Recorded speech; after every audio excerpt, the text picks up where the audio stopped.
Thank you, Nivedita, for that generous introduction. And as the director of IIPH-Delhi, I would also like to thank Dr. Sanjay Gandhi and Dr. Gandhi for joining today in the deliberations and discourse related to stepping up the clinical research capacity in India.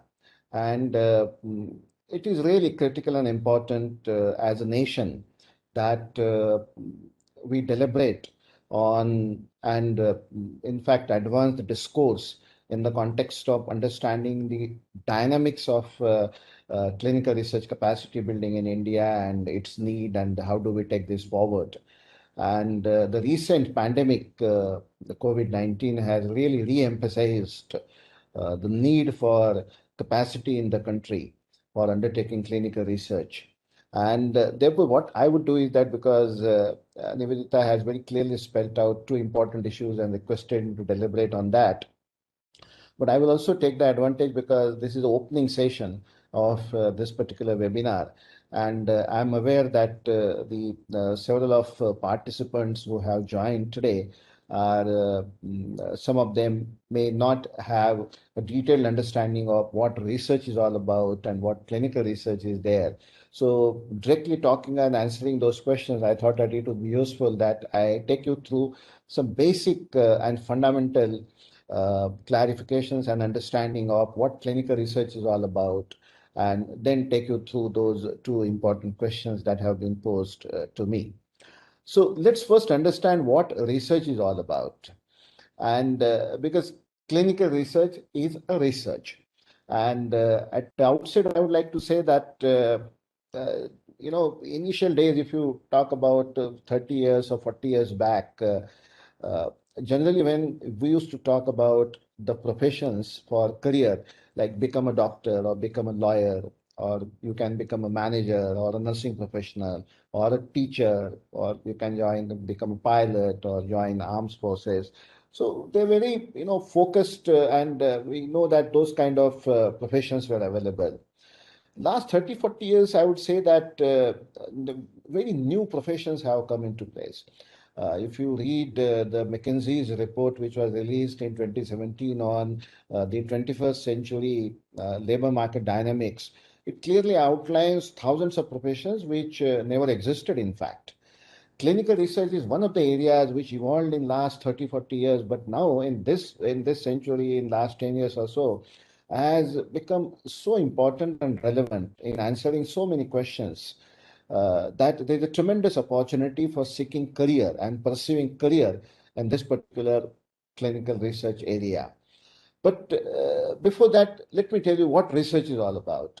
Research is all about any systematic investigation in a very specified area.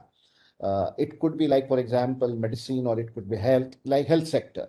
Now, in the health sector, we face several public health challenges. And to find solutions to those public health challenges, we need to undertake research.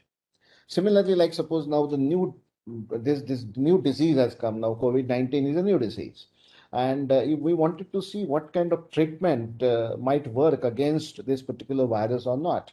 Therefore, we have to do a research. Similarly, research is being done in all kind of, it is done in management, it is done in engineering, agricultural, all sectors for that matter. And similarly, advancing the science in that particular sector, like in health sector for us, or medicine, I would say, it's a focused, systematic investigation, defined area, which actually generates the facts. Because truth is important. And what is the truth? Like this particular drug works against a particular disease or not. So the facts are important. And the idea is to generate that facts through the research is important. What happens is that the facts then are utilized for bringing change, because you need to bring change, like you have to use them into the practice, like in clinical practice. Suppose the facts are identified that this vaccine is useful or this drug is useful for treating patients, then that is put into the clinical practice. That is what is the change that we expect to do. And of course, everything is directed towards the betterment of humanity. And I will deliberate further on that when I link up clinical research with public health. But the whole idea is that it is the challenges that we are confronted with in the health sector mostly in the context of diseases and related issues, that we need to identify what are those facts which are useful to bring changes and which will help us for advancing the betterment of the humanity. So that's the whole idea of the research is concerned. But let me tell you, research, although seems to be a very straightforward business, but relatively is a complex process. And why I'm saying those complex processes is because, like for example, take a systematic investigation. It should align with what is the felt need for change. Because unless there is a need, doing research into area which is of hardly any use to the humanity may not be acceptable. So felt need should be there. But conducting research also needs resources. You need resources in terms of human resources where skilled manpower would be required, but even other resources, like for example, you need a laboratory setup for the basic research that we wanted to do, or you need a clinical setup that we wanted to undertake. So resources are also required in undertaking research. The area should be relevant one. If you are doing the research into area which is just not seen important or relevant and it is not connected with any public health usefulness, then nobody would give any value or put value there. And who will benefit is also important. So we always see that who are the critical stakeholders into a research process that they will benefit from the research activity that we all understand. And the facts should be trustworthy. And therefore, we employ the methods into a research which are very rigorously validated. We need very scientific approach in conducting the research. All the methodological issues for conducting research needs to be addressed in a scientific way, because the whole idea is that the results that would be generated out of any research should be acceptable to the people and they would see the scientific credibility, the way the research has been conducted. So the trustworthiness is very important and relevant. But as I mentioned that, we also need to align that with the change, because once we create some information, we generate some knowledge. Then, if we wanted to apply that knowledge into a real practice in public health or in clinical medicine, then we have to see that whether it is acceptable to the people. You may develop something but which may not be acceptable. Or is it available that some drug is produced, but the cost is so, very high and it may not be affordable. And therefore, it restricts the use of that. Accessibility. So acceptability, availability, affordability, accessibility, these all issues are critical when we say that we wanted to really use the research in making and bringing any change. And finally, of course, the betterment of humanity is critical. Now, let me explain. Sometimes people get confused into when they talk about the health research. See, the basic research, and I'm sure Dr. Gagandeep will speak more about it, but is very critical. Now, when this virus, COVID-19 pandemic, we know that when the first virus was isolated, it happened in the laboratory, that a laboratory setup was required. Sometimes we need to carry out experiments using animals also. Now, vaccine development for that matter. Dr. Gandhi will speak about it. But the vaccine development would begin in a lab first. Whether now we say that inactivated kill vaccine or recombinant DNA vaccine. So all these activities do happen in the laboratory setting. So the basic research, generally the basic sciences research, it happens and critical to take it to, and once the molecule is developed, when the vaccine is developed, then we have to see that whether that would work on the human beings or not. And then there's the role of the clinical research where we design clinical trials comes, or whether some new disease has come, then we wanted to understand what are the predictors of this disease, what are the factors which contribute to the occurrence of that particular disease. And we'll talk about that, but that's the clinical research. But again, the clinical research, once the vaccine is being tested in various phases of clinical trials, subsequently then should be made available for people. And then actual effectiveness of vaccine when it comes into a program mode is a public health research. Or somebody is accepting vaccine, somebody is saying that no, we don't want to take vaccine, the vaccine hesitancy could be there, so that could become then the part of the public health research. Then the impact of vaccination program on reduction of the burden of disease again becomes a public health research. So these are the woven narratives basically from basic research to clinical research and public health research. Settings may be different, but the whole idea is that they flow, and with the flow, that because the finally the public health research benefits to the people. And of course, first is in any research we talk about invention, we talk about designing and developing that intervention. Then we wanted to test it because we have to test on human beings whether it works or does not work. And then you have to implement that on a larger population level. So that's how we actually do research to invent something. Then we test it. And if it is, we find that it is usable, it is cost effective, the side effects, the safety is ensured for that matter. And then we implement into the community. So that's how the flow of the health research do happen. And therefore, when you talk about clinical research, it is a multidisciplinary phenomena. Like it also involves epidemiological research. I just mentioned to you that finding causes. What are the factors which are responsible for occurrence of certain disease in the community or in the population, or even measuring the burden is important. Behavioral research is also important in clinical research. You might design some clinical protocols, but whether those clinical interventions are acceptable to the population. So health seeking behavior. Now this vaccine hesitancy is also related to the health seeking behavior of the community. Even use of the mask is very important intervention in prevention of COVID-19. We all know.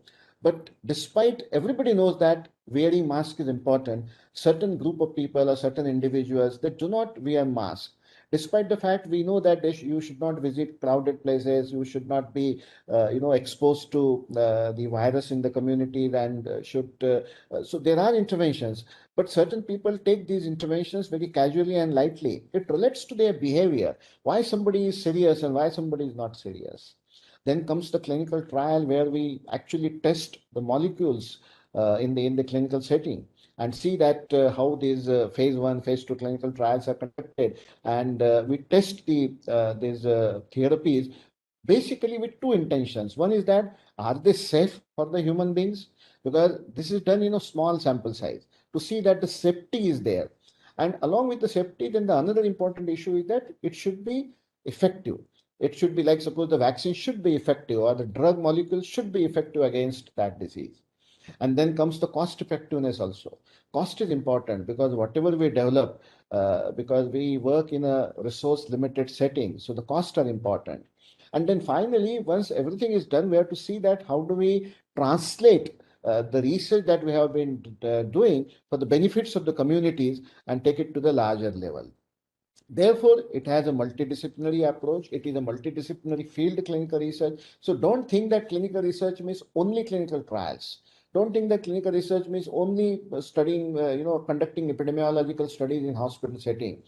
It is much more wider than that. It is more an applied research for that matter. Of course, as I mentioned to you, when you talk about clinical trials, sometimes people take it more synonymous to clinical research, where the medications are tested for the safety and effectiveness. And it also tells us about whether the appropriate dose or route of administration is useful or not. But when you wanted to pursue clinical research, and we will talk about the scope of that, it is much more broader beyond the clinical trials are concerned. So clinical trials, not only for treatment purposes, even for diagnostics for that matter. Designing and developing diagnostics is also clinical research. These various variety of the tests that are being used, like RT-PCR test, antigen test, and there are very new tests and newer tests which have come into the market, and you might have seen even detection for that matter, like disease diagnosis and detection. Preventive strategy also needs to be validated. So the clinical trials could be preventive trials also. It could be therapeutic trials also, vaccine trials also, risk factor trials also. So there is a much more broader scope in that context. So generally, a clinical researcher is expected to design a research, because when you wanted to actually undertake a research, the first step is involved in designing the protocol for conducting a research. Then that person is also involved in data analysis because the data would be generated. So these are the skills. That data analysis is one of the skills that you would, and even after the clinical research program, somebody can only work in the area of data management and analysis only. Somebody is interested in research ethics and regulations because that is a very much integral part of clinical research. Somebody may be interested in research management. There are multicentric studies being carried out, and where you can work as a research manager, and you use your management skills in facilitating research. Somebody may be interested in scientific communication for that matter, designing the protocols, developing protocols, preparing narratives, preparing reports, even manuscripts writing. So there is a tremendous scope in scientific communications and writings also. Even somebody may be interested in reviewing and appraising scientific literature. Like systematic reviews and meta-analysis is one of the areas where you can systematically look at the literature and synthesize the information available for the clinicians. And there are variety of agencies now are engaged and involved in the systematic reviews and meta-analysis where the jobs are available for the clinical research, and these are the skills also we require. But how clinical research contributes to the public health? One needs to understand science is sterile if it lacks the social relevance. And policies would crumble on clay feet if they are not placed on the pedestal of valued science. And why I'm saying so is because research is merely a tool. What ultimately benefits to the society is the knowledge. And knowledge has two components, knowledge generation and knowledge translation. Knowledge generation gives you the thrills of discovery, that you did something and you found something, you publish it and you are very happy. But finally, what matters is that knowledge translation, that it should benefit to the communities. Unless it actually reaches the root of the public health, it will not get into a translation mode. And therefore, for clinical research to public health, bridge is very important. And one needs to also understand that these are no watertight compartments at clinical research, public health, and these are actually free flowing, that you do something in clinical research which is utilized in public research. So even if you do a clinical research program, you can work into a variety of the research projects which are public health research projects, including implementation research, operations research. So that is important. Finally, clinical research means what it uses the tools and techniques of epidemiology. We use variety of the designs like cross-sectional studies or case control studies or clinical trials, diagnostic evaluation, economic evaluation and interventions. And that is the tools and techniques are used in clinical setting. And therefore, this gap bridging from clinical research to public health is understanding is very important. So don't again think that if you do a course in clinical research, you will only be restricted to the clinical or hospital setting. There are tremendous opportunities beyond that also. Let's take an example of COVID-19 because which is a recent example. From the origin point of view, like the basic scientists played role in genomic analysis, and even now the virus, which is, new mutants are coming up and new variants are coming up, and our research of genomic sequencing continues there. Epidemiological outbreak investigations to understand the serology of the disease is very important. Now, the diagnosis, these RT-PCR testing, antigen testing is one of the areas where role of the biotechnology is important. Then you must have seen that the drugs which are used now, variety of the drugs, and initially, like hydroxychloroquine, then again the ivermectin. So these were the drugs initially, the days of COVID-19 were recommended and subsequently found that we have limited role of these drugs. So the knowledge is continuously progressing, new knowledge continuously emerge. So for repurposing some medications which are available for certain purposes right now, but then use them for COVID-19 or even develop new drugs also. Now, DRDO, you might have seen that has played an important role in identifying new molecules currently being discussed in the context of treatment of COVID-19. Vaccine development is another area. I talked about behavioral scientists and public health researchers. So just to take an example of COVID-19, you would see that there is a variety of the areas and domains that you would find application of clinical research. Now, in the context of research capacity, I tell you this is important because in developed and developed countries, where high income countries, you would find that the regional research efforts and research outputs also quite significantly. But unfortunately, if you see in Asia, in African continent, even Latin America, you would find that there is a limited capacity in terms of research. On one hand, we have also seen a paradox where, a lot of people say that where is the opportunity to work in clinical research or in a health research area. But on another side, there is a paradox to people say that there are tremendous opportunities, but where are the people with the appropriate skills? Now, in current pandemic also, we realize the capacity of clinical research, the capacity of like prediction modeling for that matter in epidemiology is one of the area where we have a limited capacity in the country. So we had seen that in developed countries, they have built their own the capacity, research capacity, but in developing countries, still we are struggling on that. And there are tremendous opportunities that we engage in capacity building in developing countries. We need to recognize the evidence-based decision making both at clinical and public health level. That is critical and important because our approaches for anything, it may be for treatment or prevention or diagnostic, it should be based on the science. It should be based on the evidence that we generate.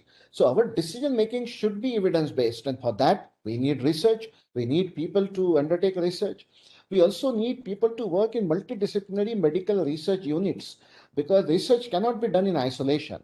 It requires economists, it requires scientists, it requires basic scientists, it requires statisticians, it requires clinical researchers, physicians, so public health professionals. It requires really a multidisciplinary team, including people working in the area of ethics for that matter, and therefore we need capacities in all these areas. There is a need of setting up clinical trial units in India. India needs to, if we really wanted to see that we develop as an, and our Prime Minister and the current government is strongly recommending that we build our own internal capacity of Atmanirbhar Bharat, and we should design and develop our own instrument and equipments. And in that national spirit, actually, it very much aligned that we build our own capacity in the country. We need people trained in run and support these activities. And in that context, in fact, we are offering this MSc in clinical research program, and we also have the PhD program in clinical research. And several of our graduates are contributing quite significantly. Like Bivesh, who has done MSc program, is working as a monitoring and evaluation advisor in APT Associates in Nepal. Neha is working as a safety specialist in Sano's Health Clinical Solutions in very much Gurgaon. Then Kiru Bakran is working in as an associate data management in Pfizer in Bangalore. Bhavna is working, and the systematic reviewer, you remember I just mentioned about systematic reviews and meta-analysis in Skyward Analytics in Gurgaon. There are tremendous opportunities in variety of the areas. Aishwarya is working as a research assistant in paramedic in Mumbai. I picked a few examples, but I tell you that our graduates are doing wonderful job in clinical research in variety of the clinical setting areas. And these are some of the agencies like Inclane, NBRC, Skyward Analytics, IQVI, Empower. I just picked a few of them, but you can visit our website to find it out more details where our clinical graduates, clinical research graduates are placed and contributing in advancing the agenda of clinical research. And these are the various areas that they can be placed, and they have been placed like pharmaceutical industry, pharmacovigilance, then auditing of clinical trials, regulatory affairs, clinical data management, medical writing, biotechnology companies that they are working into, clinical research. And these are the jobs: clinical research associate, biostatisticians, clinical auditors, then regulatory affairs managers, drug safety scientists, quality assurance, research site managers. So there are tremendous opportunity from the jobs point of view also in this particular area. And the program that has been developed and is placed at IIPH Delhi is evolved over a period of time very comprehensively and a very robust program. And you may like to find out the details about this program. There are other institutions also in India which are offering clinical research programs. You can explore those institutions too. And what I wanted to say at the end is that there is a tremendous opportunity to pursue career in the area of clinical research. So thank you for your patient listening, and over to Nivedita.